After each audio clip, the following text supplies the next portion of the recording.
Hi hello welcome to Arjun channel. ముందుగా నేను చేసిన వీడియో మీకు నోటిఫికేషన్ రావడానికి సబ్స్క్రైబ్ చేసుకోండి, షేర్ చేయండి, కామెంట్ చేయండి.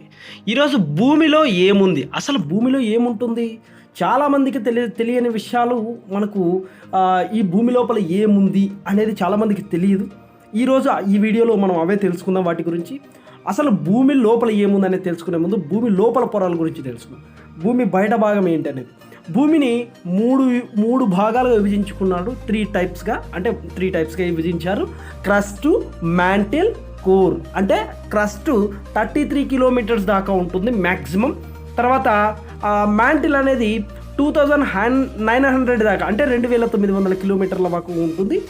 కోర్ అనేది దాదాపుగా 6371 కిలోమీటర్లు ఉంటుంది. అంటే క్రస్ట్ అనేది మ్యాక్సిమం చెప్పుకోవచ్చు. ఇక్కడ చూసుకోండి, మ్యాగ్మా లావాని మనం గుర్తు చేసుకుంటే ఇక్కడ కంప్లీటెడ్గా మ్యాగ్మా లావా. అసలు ఈ రెండింటికి తేడా ఏంటి, లావా అంటే ఏంటి, మ్యాగ్మా అంటే ఏంటి మనం ఇక్కడ తెలుసుకుందాం.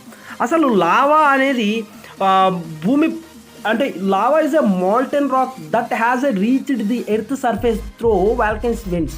అంటే ఏవైతే వాల్కెనిక్స్ వెంట్స్ ఉంటాయో, అంటే బయటికి రావడానికి స్పెసిఫిక్గా ప్లేసెస్ ఉంటాయో, వాటి ద్వారా సర్ఫేస్ ఏరియాలోకి వచ్చేదంతా కూడా అంటే ఏంటి సర్ఫేస్లోకి వస్తుంది, రాక్ లిక్విడ్ మెటీరియల్. అంటే ద్రవ రూపంలో ఉన్నటువంటి ఏదైతే శిలాద్రవం ఉందో అది బయటకు వస్తుందన్నమాట. దాన్నే లావా అంటారు. అదే లావా లోపల భూమి యొక్క పొరల్లో, అంటే ఇంటీరియర్ ఆఫ్ ది ఎర్త్ ఏరియాలో ఏదైతే ఆ ప్లేసెస్లో ఉందో, అంటే భూమి లోతుల్లో ఉందో, దాన్ని మనం మ్యాగ్మాగా చెప్పుకుంటాం. చూడండి, discontinuities in the layers of the earth. అంటే ఇక్కడ చూడండి, మనము ఈ యొక్క ఎర్త్ని 3 పార్ట్స్గా డివైడ్ చేసాం, క్రస్ట్, మ్యాంటిల్, కోర్ అని చెప్పేసి. ఈ క్రస్ట్ని 2 పార్ట్స్గా డివైడ్ చేస్తున్నారు. దాన్నే మనం ఏమని చెప్తున్నామంటే సియాలు, సిమా అని చెప్పేసి చెప్తున్నాము. Silica, aluminium, silica, magnesium. ఈ సిలికా, అల్యూమినియం, సిలికా, మెగ్నీషియం అనేది 2 పార్ట్స్గా డివైడ్ చేస్తున్నటువంటి డిస్కంటిన్యూటీ సిరీస్ ఏదైతే ఉందో దాన్నే కండ్రాడ్ డిస్కంటిన్యూటీ అంటాం. ఏమంటాం? కండ్రాడ్ డిస్కంటిన్యూటీ. అంటే క్రస్ట్ను 2 పార్ట్స్గా డివైడ్ చేస్తుంది, సియాలు, సిమా. దాన్నే కండ్రాడ్ డిస్కంటిన్యూటీ అంటున్నారు. ఓకేనా. ఇప్పుడు క్రస్ట్ను మ్యాంటిల్ని డివైడ్ చేస్తున్నటువంటి డిస్కంటిన్యూటీ ఏంటంటే మొహరవిక్ డిస్కంటిన్యూటీ. దీన్ని మోహో డిస్కంటిన్యూటీ అని కూడా అంటారు. ఏంటి? మొహరవిక్ డిస్కంటిన్యూటీ లేదా మోహో డిస్కంటిన్యూటీ అని కూడా అంటారు. మ్యాంటిల్ని 2 పార్ట్స్గా డివైడ్ చేస్తున్నారు. దాన్నే రిపిట్టి డిస్కంటిన్యూటీ అంటారు. ఇది 670 కిలోమీటర్ల వద్ద ఇది దాని యొక్క డిస్కంటిన్యూటీ సిరీస్ అనేది కనిపిస్తుంది అనమాట. 670 కిలోమీటర్స్ రిపిట్టి డిస్కంటిన్యూటీ. అదేవిధంగా కోర్ని తర్వాత మ్యాంటిల్ని డివైడ్ చేస్తున్నటువంటి డిస్కంటిన్యూటీ సిరీస్ని మనం ఏమంటామంటే గుటెన్బర్గ్ డిస్కంటిన్యూటీ. ఏమంటాం? Gutenberg discontinuity. ఇప్పుడు ఏంటంటే ఈ యొక్క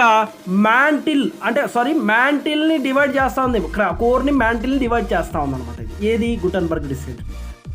అవుటర్ కోర్ని, ఇన్నర్ సాలిడ్ కోర్ని లెహమాన్ డిస్కంటిన్యూటీ ఈ యొక్క డివైడ్ చేయడం జరుగుతూ ఉంది. అక్కడ మనకు లెహమాన్ డిస్కంటిన్యూటీ కనిపిస్తుంది చూడండి. ఇన్నర్ సాలిడ్ కోర్ చివరిది వస్తుంది అనమాట. ఆ రెండింటిని డివైడ్ చేస్తూ ఉంది. టోటల్గా డెప్త్ కనుక చూస్తే కనుక క్రస్ట్ వచ్చేసి 33 కిలోమీటర్స్, మేబీ యాక్చువల్గా 33 కిలోమీటర్లు ఉంటుంది. దాదాపుగా మ్యాంటిల్ వచ్చేసి 2900 కిలోమీటర్స్ ఉంటుంది. తర్వాత కోర్ వచ్చేసి 6370 కిలోమీటర్స్, అంటే 371 కిలోమీటర్స్ ఉంటుంది. కాబట్టి లిథోస్పియర్ చూడండి 5 కిలోమీటర్స్, అంటే దాదాపు 0 కిలోమీటర్స్ నుండి 100 కిలోమీటర్స్ వరకు ఏదైతే ఉందో దాన్ని అంతా లిథోస్పియర్ అని చెప్తాము. లిథోస్పియర్లో చాలా వరకు హార్డ్ రాక్స్ ఉంటాయి. ఇది క్రస్ట్ నుంచి మ్యాంటిల్ వరకు ఫామ్ అయి ఉంటుంది లిథోస్పియర్. ఓకేనా.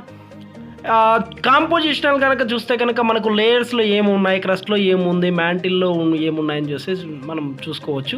చూడండి, క్రస్ట్లో మనకు చూస్తే 99 బై మ్యాసెస్ ఓన్లీ 8 ఎలిమెంట్స్ ఉంటాయి. అంటే 8 మూలకాల చేత ఏర్పడి ఉంది. O2, తర్వాత సిలికాను, aluminium, calcium, magnesium, ferrous, sodium, potassium అనేటివి మేజర్గా ఉంటాయి. ఇక్కడ చూడండి 50% O2 ఉంటుంది, 25% సిలికా ఉంటుంది. సిలికేట్ SiO4 అని కూడా కెమికల్ కాంపౌండ్గా చెప్పుకోవడం జరుగుతుంది. మోహో బౌండరీ వచ్చేసి B, క్రస్ట్ అండ్ మ్యాంటిల్ కంబైన్డ్తో కలిగి ఉంటుంది. మ్యాంటిల్ కనుక చూస్తే సిలికేట్స్ ఎక్కువగా ఉంటాయి. దాన్నే మనం SiO4 అనేటువంటి సింబల్తో చూసిస్తామన్నమాట, మూలకాల అంటే ఎలిమెంట్స్ బేస్ చేసుకుని. ప్రైమరీగా చూస్తే కనుక చూస్తే కనుక ఈ యొక్క క్రస్ట్ మ్యాంటిల్లో ఉండేటువంటి ఎలిమెంట్స్ కనుక magnesium, ferrous, calcium, aluminium. Next వచ్చేసి మనకు కోర్ మ్యాంటిల్ కనుక చూస్తే కనుక టోటల్గా నిఫి అంటారు దీన్నే. నిఫియాలి అంటే కంబైన్డ్లో మిక్స్గా ఉంటుందా అంటే దీన్నే ఫెర్రస్ నికెల్గా చెప్పుకోవడం జరుగుతుంది. భూమి పొరల్లో మనకు crust mantle, outer core, inner core అనేది ఉంటుంది. ఇన్నర్ కోర్లో మనకు కంప్లీటెడ్గా ఈ యొక్క నిఫి అనేది హార్డ్ పార్టికల్గా కూడా కనిపిస్తుంది.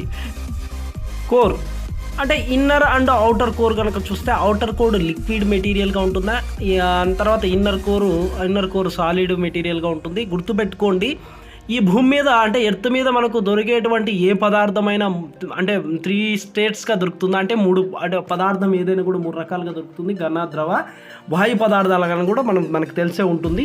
ఈ యొక్క 33% ఆఫ్ ది అంటే 33% ఆఫ్ ది ఎర్త్ మ్యాసెస్ కంప్లీటెడ్గా ఇక్కడే కనిపిస్తుంది. నెక్స్ట్ 3430 కిలోమీటర్ థిక్నెస్ అంటే మందంతో కలిగి ఉంటుంది. మేజర్ ఎలిమెంట్స్ వచ్చేసి ఐరన్, నికెల్ ఉంటాయి అన్నమాట. అంటే మేజర్గా ఐరన్, నికెల్ అనేవి ఉంటాయి. ఓకే, దీంట్లో కంప్లీటెడ్గా మనకు elements of composition the earth crust కనుక చూస్తే ఈ యొక్క వెయిట్ పర్సెంటేజ్ ఏమున్నాయంటే చూడండి, ఆక్సిజన్ ఉంది, ఆక్సిజన్ 46.60% ఉంది. నెక్స్ట్ వచ్చేసి సిలికాన్ 27.72% ఉంది. నెక్స్ట్ అల్యూమినియం వచ్చేసి 8.13% ఉంది. ఐరన్ వచ్చేసి మనకు Fe 5.00% ఉంది. కాల్షియం వచ్చేసి 3.63% ఉంది. సోడియం వచ్చేసి 2.83% ఉంది. నెక్స్ట్ పొటాషియం వచ్చేసి మనకు 2.70% ఉంది. నెక్స్ట్ మెగ్నీషియం వచ్చేసి 2.09% ఉంది. అదర్ ఎలిమెంట్స్ వచ్చేసి 1.30% ఉంది. దీంట్లో ముఖ్యంగా ఎక్కువగా ఉన్నటువంటి మూలకాలు కనుక చూస్తే కనుక ఎక్కువగా మనకు ఆక్సిజన్ కనిపిస్తుంది, సిలికాన్ కనిపిస్తుంది, అల్యూమినియం కనిపిస్తుంది. ఆ తర్వాత ఐరన్ అనేది ఉంటుంది 5%. మిగతావన్నీ చాలా తక్కువ కలిగినటువంటి అంటే తక్కువ మోతాదు కలిగినటువంటి మూలకాలు అంటే భూమి లోపల ఉన్నటువంటి ఎర్త్ ఎలిమెంట్స్లో. ఇది ఆ ఎలిమెంట్స్కి సంబంధించిన అంటే భూమి పొరల్లో అంటే ఇంటీరియర్ ఆఫ్ ది ఎర్త్లో సంబంధించినటువంటి ఎలిమెంట్స్కి సంబంధించింది ఇక్కడ స్క్రీన్పై బాగా కనిపిస్తుంది చూడండి ఒకసారి. దీంట్లో చూడండి most abundant minerals of the earth. ఇంతకుముందు మనము ఏవైతే కాంపోజిషన్ చూసామో అంటే ఎలిమెంట్స్ చూసామో ఇప్పుడు కంప్లీటెడ్గా ఆ మినరల్స్ అంటే మేజర్గా ఆ మినరల్స్ ఏమున్నాయనేది చూద్దాం. ప్లజియోక్లేస్ ఫెల్స్పార్ వచ్చేసి 39% ఉంటుంది. ప్లజియోక్లేస్ ఫెల్స్పార్ 39%. ఆల్కైల్ ఫెల్స్పార్ వచ్చేసి 12% ఉంటుంది. క్వార్ట్జ్ వచ్చేసి 12% ఉంటుంది. పైరాక్సిన్ వచ్చేసి 11% ఉంటుంది. తర్వాత ఆంఫిబోల్ వచ్చేసి 5% ఉంటుంది. మైకాస్ వచ్చేసి 5%, క్లేస్ 5%. నెక్స్ట్ అదర్వైజ్ సిలికేట్స్ 3% ఉంటుంది. నాన్ సిలికేట్ 8% ఉంటుంది.